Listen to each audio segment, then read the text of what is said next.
وَمَن يَتَوَكَّلْ عَلَى اللَّهِ فَهُوَ حَسْبُهُ، اور جو اللہ پر بھروسہ کرے اللہ اس کے لیے کافی ہو جاتا ہے، اس کی ضروریات کا وہ خود کفیل ہوتا ہے، اور اس کے کام اس کے ذمہ کرم پہ ہوتے ہیں، کوئی ہو کے دیکھے اس کا۔ تو جو اللہ سے ڈرے اللہ اس کے لیے راستے بناتا ہے۔ حضرت عوف بن مالک رضی اللہ تعالی عنہ الاشجعی حضور کی خدمت میں حاضر ہوئے اور عرض گزار ہوئے کہ میرا بیٹا سالم مشرکین کی قید میں ہے اور میں فاقوں کی حالت میں ہوں۔ تو فرمایا آل محمد کے پاس ایک سیر جو ہیں، بس اس کے علاوہ ہمارے پاس بھی کھانے کے لیے دنیاوی اسباب نہیں ہیں۔ کہا صبر کرو اور اللہ سے ڈرو، اور لا حول ولا قوت الا باللہ کثرت کے ساتھ پڑھو۔ یہ ایسا وظیفہ ہے، ایک حدیث پاک میں آتا ہے کہ یہ 99 بیماریوں کا علاج ہے، اس میں سب سے کم درجے کی بیماری ہم اور غم ہے، یہ دکھوں کا مداوع ہے، مشکلات کا علاج ہے، اور یہ وظیفہ میرے حضور نے بتایا۔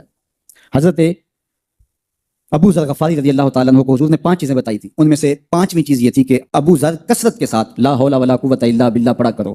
فرمایا عرش الہی کے نیچے ایک خاص خزانہ ہے، یہ وظیفہ وہاں سے آیا ہے، یہ زندگی میں معمول بنا لو، جب پھنس جاؤ مشکلات میں آ جاؤ تو لا حول ولا قوت الا باللہ پڑھو، اللہ راستے کھولے گا۔ تو حضور نے 3 چیزیں فرمائی، اللہ سے ڈرو، صبر کرو، اور کثرت کے ساتھ لا حول ولا قوت الا باللہ پڑھو۔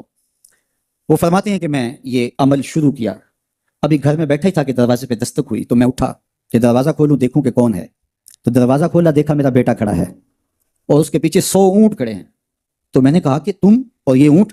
کہا مجھے موقع لگ گیا، میں ان کی قید سے بھاگ آیا اور آتے آتے ان کے 100 اونٹ بھی ہانک لایا ہوں۔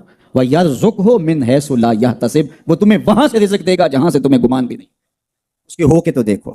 اللہ اکبر، اللہ کے ہو جاؤ تو پھر وہ تمہاری ضرورتوں کا کفیل ہو جائے گا۔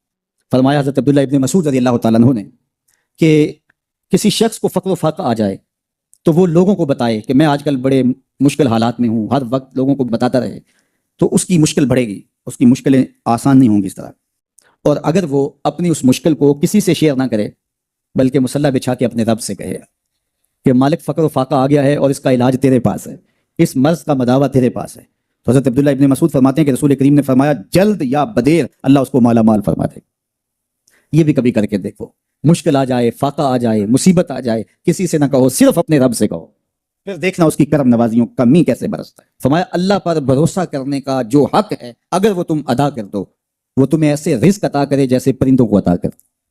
ہم تو دکان پہ جانا ہوتا ہے، فیکٹری میں جانا ہوتا ہے، ہم اپنے کاروبار پہ جانا ہوتا ہے، نوکری پہ جانا ہوتا ہے، مزدوری پہ جانا ہوتا ہے، ہمیں پتہ ہے کہاں آج صبح جانا ہے، لیکن پرندوں کو کوئی پتہ نہیں ہوتا کہاں جانا ہے، راس المال بھی نہیں ہوتا، لیکن صبح نکلتے ہیں، شام کو کبھی بھی خالی پیٹ نہیں آئے۔ بن توکل پنچھی اڑ دے، خرچ نہ پلے زیرا ہو، گھر سے خالی پیٹ نکلتے ہیں، جب واپس آتے ہیں تو پیٹ بھرے ہوئے ہوتے ہیں، اور پھر جو ان کی ضرورت ہوتی ہے اللہ وہ ساری ضرورتیں پوری کرتا ہے، جو جو ضرورت ان کی ہوتی ہے۔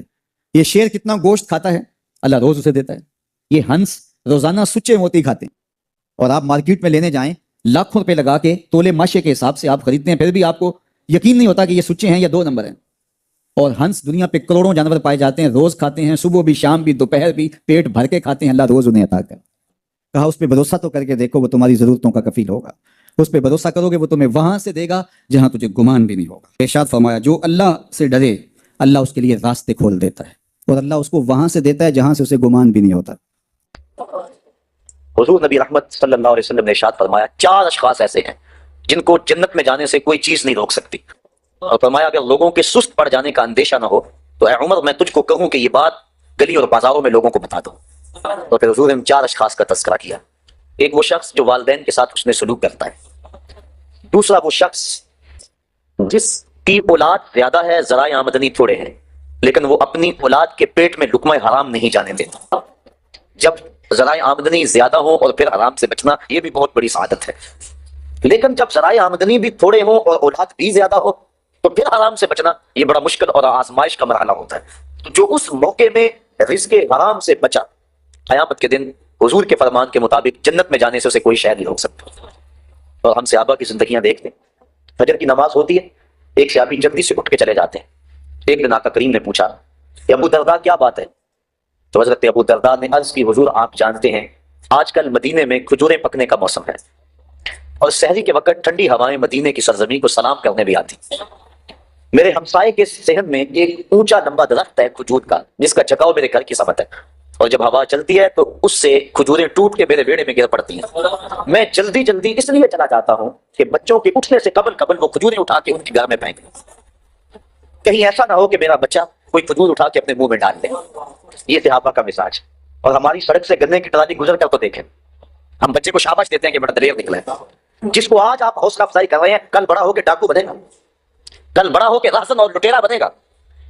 اولاد کی تربیت کے باب میں یہ بات ہے کہ اگر وہ گناہ کا ارتکاب بچپن میں بھی کرتے ہیں تو ان کی وہاں حوصلہ شکنی کی جائے تاکہ ان کے دل میں گناہ سے نفرت پیدا ہو جائے.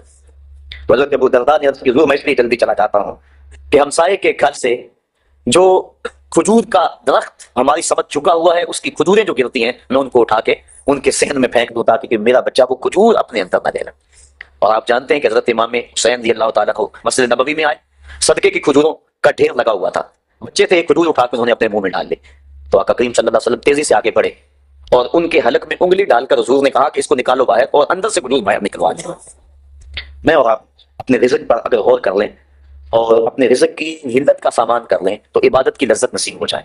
تیسرا وہ شخص کہ جس نے ایسی سچی توبہ کی کہ دوبارہ گناہ کی طرف جانا اتنا مشکل ہے جس طرح تھن سے نکلا ہوا دودھ دوبارہ اندر نہیں جا سکتا.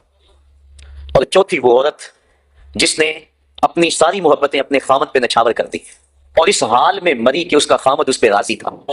اس کو جنت میں جانے سے کوئی